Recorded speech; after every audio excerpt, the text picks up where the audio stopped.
ത്രിയേക ദൈവത്തിന് സ്തുതി. ഒരു സുപ്രഭാതം കൂടെ നമുക്ക് ദാനമായി നൽകിയ കർത്താവിനെ ആദ്യമേ മഹത്വപ്പെടുത്താം. നിങ്ങൾക്ക് ഏവർക്കും ക്രിസ്തുയേശുവിൻ്റെ നാമത്തിൽ എൻ്റെ സ്നേഹവന്ദനം. അഗാപ്പൻ ബ്ലെസ്സിങ്ങിലേക്ക് ഏവർക്കും സ്വാഗതം.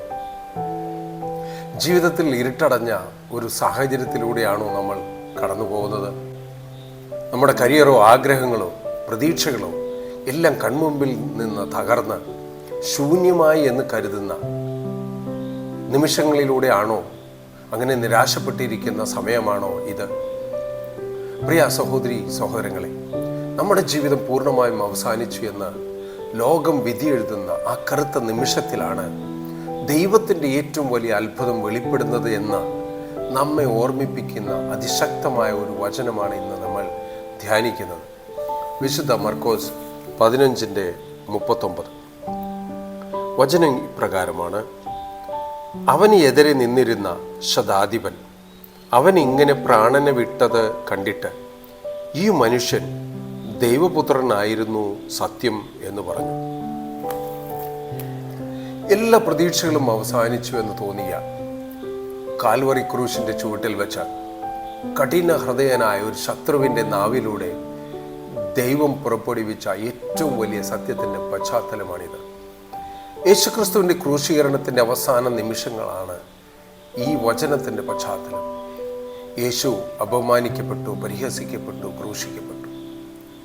6 മണിക്കൂറോളം ക്രൂശിലെ കഠിനമായ വേദന അനുഭവിച്ച ശേഷം മധ്യാഹ്ന സമയത്ത് സൂര്യൻ ഇരുണ്ടുപോവുകയും ഭൂമി കുലുങ്ങുകയും ചെയ്യുന്ന സമയം, യേശുക്രിസ്തു ഉറക്കെ നിലവിളിച്ചുകൊണ്ട് തൻ്റെ ജീവനെ പിതാവിൻ്റെ കരങ്ങളിലേക്ക് ഏൽപ്പിക്കുന്ന സമയം. ആ സമയത്ത് ക്രൂശിന് നേരെ മുമ്പിൽ നിന്നിരുന്നത് ഒരു റോമൻ ശതാധിപനായിരുന്നു. 100-ലധികം പടയാളികളെ നയിക്കുന്ന 100 ക്രൂരമായ വധശിക്ഷകൾ കണ്ട് അല്ലെങ്കിൽ ചെയ്ത് ഹൃദയം കല്ലുപോലെയായ ഒരു പട്ടാളക്കാരൻ. എന്നാൽ യേശുവിൻ്റെ മരണം ഒരു തോൽവിയല്ല, മറിച്ച് പ്രകൃതിയെപ്പോലും വിറപ്പിച്ച വലിയൊരു അധികാരത്തോട് കൂടെ ഉള്ളതായിരുന്നു എന്ന് കണ്ടപ്പോൾ അവൻ്റെ കഠിനമായ മനസ്സ് തകർന്നുപോയി. എന്നാൽ അവൻ്റെ മരണരീതിയും പെരുമാറ്റവും കണ്ട ശതാധിപൻ അത്ഭുതകരമായ ഒരു സത്യം തിരിച്ചറിഞ്ഞു. അവൻ വിളിച്ചു പറഞ്ഞു, ഈ മനുഷ്യൻ സത്യമായിട്ടും ദൈവപുത്രനായിരുന്നു. കർത്താവിൽ പ്രിയ സഹോദരി സഹോദരൻ, ഈ വചനം നമ്മെ ഓർമ്മിപ്പിക്കുന്നു.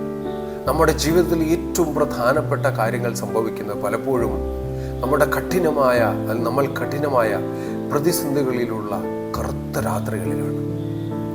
ആ ശതാധിപൻ യേശുവിനെ ദൈവപുത്രൻ എന്ന് വിളിച്ചത് യേശു അത്ഭുതങ്ങൾ പ്രവർത്തിക്കുമ്പോഴോ മരിച്ചവരെ ഉയർപ്പിക്കുമ്പോഴോ അല്ല, മറിച്ച് യേശു ക്രൂശിൽ മരിച്ചു കിടക്കുമ്പോഴാണ്. ലോകത്തിൻ്റെ കണ്ണിൽ അത് യേശുവിൻ്റെ പൂർണ്ണമായ പരാജയമായിരുന്നു.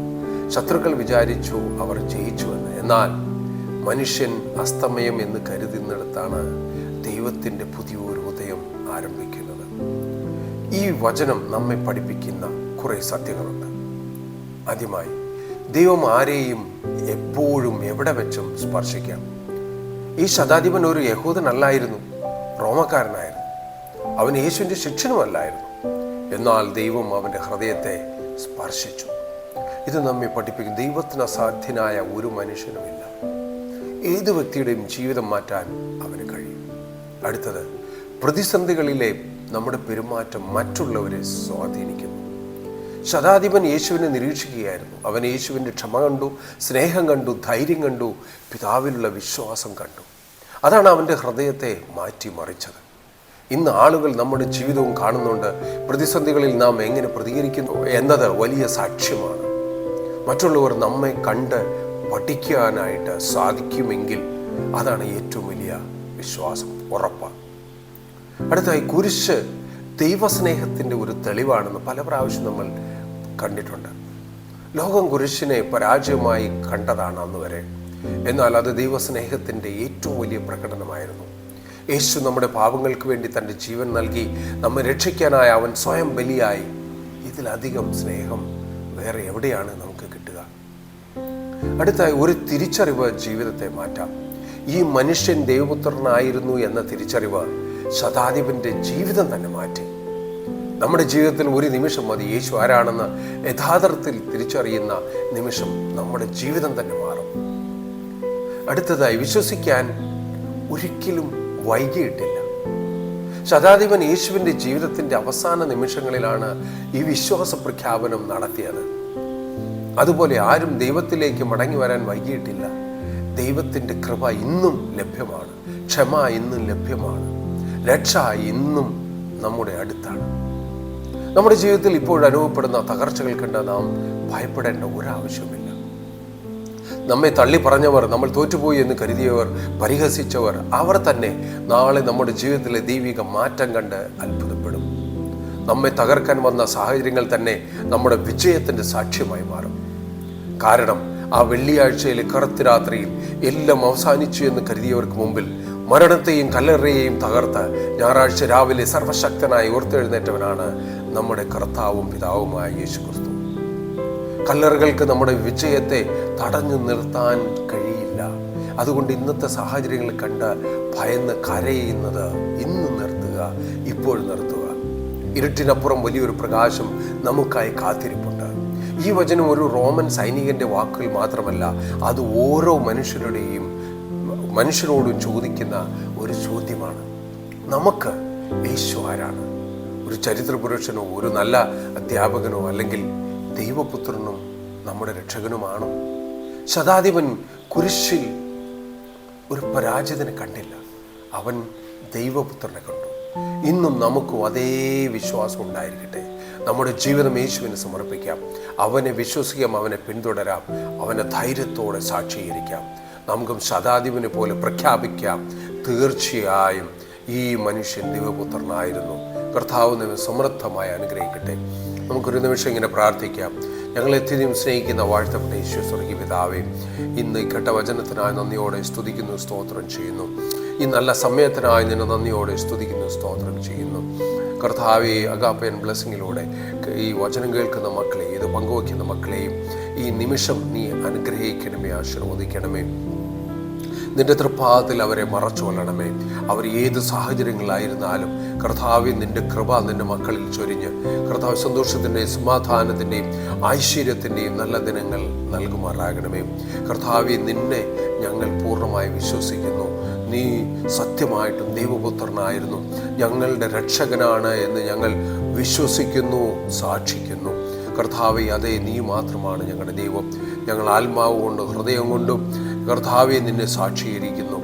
നീ മാത്രമാണ് ഞങ്ങളുടെ രക്ഷകൻ, നീ മാത്രമാണ് ഞങ്ങളുടെ ദൈവം, നീ മാത്രമാണ് ഞങ്ങളെ രക്ഷിപ്പാനായിട്ട് ഈ ഭൂലോകത്തിലേക്ക് വന്നത്. കർത്താവെ, ആ ഉറച്ച വിശ്വാസത്തിൽ ജീവിപ്പാൻ ഞങ്ങളുടെ ശിഷ്ട ജീവിതത്തെ നീ ക്രമീകരിക്കണമേ. അറിഞ്ഞുകൊണ്ടും അറിയാതെയും അടിയങ്ങൾ ഓരോരുത്തരും ചെയ്തുകൊണ്ടുള്ള സർവ്വ പാപങ്ങളും ക്ഷമിച്ച് നിന്റെ സാക്ഷികളായി ഞങ്ങളെ വളർത്തണമേ.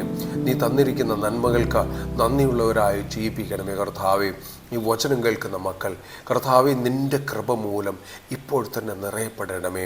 അവരോരോരുത്തരും ആയിരിക്കുന്ന ഏത് ഘട്ടങ്ങളിലാണെങ്കിലും ഏത് സാഹചര്യങ്ങൾ ആണെങ്കിലും നിന്റെ കൃപ നിന്റെ മക്കളിൽ ചൊരിയണമേ. സന്തോഷ സമാധാന ഐശ്വര്യം കൊണ്ട് നിറയ്ക്കണമേ. നീ അവരെ അഭിഷേകം ചെയ്യണമേ. അവരുടെ ആവശ്യങ്ങളെ, എത്ര വലിയ ആവശ്യങ്ങളായാലും എത്ര വലിയ ആഗ്രഹങ്ങളായാലും പിതാവെ നിന്റെ തൃപ്പാദത്തിലേക്ക് ഭരമേൽപ്പിക്കുന്നു. അറിഞ്ഞ് ആശീർവദിക്കണമേ. എല്ലാ സങ്കടങ്ങൾക്കും എല്ലാ വേദനകൾക്കും പരിഹാരം നീ മാത്രമാകുന്നുവല്ലോ നാഥ. നിന്റെ മക്കളെ അഭിഷേകം ചെയ്യണമേ. സകല വേദനകളും മാറ്റണമേ. സകല പ്രയാസങ്ങളും ദൂരത്താക്കണമേ. സകല ചിന്താഗതികളും കർത്താവ് നിന്റെ തൃപ്പാദത്തിലേക്ക് ഭരമേൽപ്പിക്കുന്നു. നല്ലതിന് മാത്രം കൊടുക്കുന്ന ദൈവമേ, കർത്താവ് നിന്റെ മക്കളെ നീ ഈ സമയത്ത് തന്നെ അഭിഷേകം ചെയ്യണമേ. എത്ര വലിയ ആവശ്യങ്ങളായാലും കർത്താവെ അവരോട് കൂടെ ഇരുന്ന് അഭിഷേകം ചെയ്യണമേ. സർവ്വവിധ മാനസിക സംഘർഷങ്ങൾക്കും കർത്താവെ ഇന്ന് ആശ്വാസം നീ നൽകണമേ. നിന്റെ മക്കൾ ഓരോരുത്തരുമായിരിക്കുന്ന സന്ദർഭങ്ങളിൽ അവരുടെ സാഹചര്യങ്ങളെ നിനക്ക് അനുകൂലമാക്കി കൊടുക്കണമേ. കർത്താവെ, നിന്റെ കൃപ നിന്റെ മക്കളിൽ ചൊരിയണമേ. പൂർണ്ണമായി സമർപ്പിക്കുന്നു. അഭിഷേകം ചെയ്യണമേ, നിറയ്ക്കണമേ. കർത്താവെ, നിന്റെ പരിശുദ്ധാത്മാവിനാൽ ഈ സമയം തന്നെ അവരെ നിരീക്ഷിക്കണമേ. നിനക്ക് അസാധ്യമായതൊന്നുമില്ല നാഥ. പൂർണ്ണമായി ഭരമേൽപ്പിക്കുന്നു, സമർപ്പിക്കുന്നു. പ്രാർത്ഥനകളുടേതിനായ സ്തോത്രം. എല്ലാം ഞങ്ങൾക്ക് വേണ്ടി ജീവിച്ച യേശുവിൻ്റെ പൊന്നുനാമത്തിൽ തന്നെ. ആമേൻ.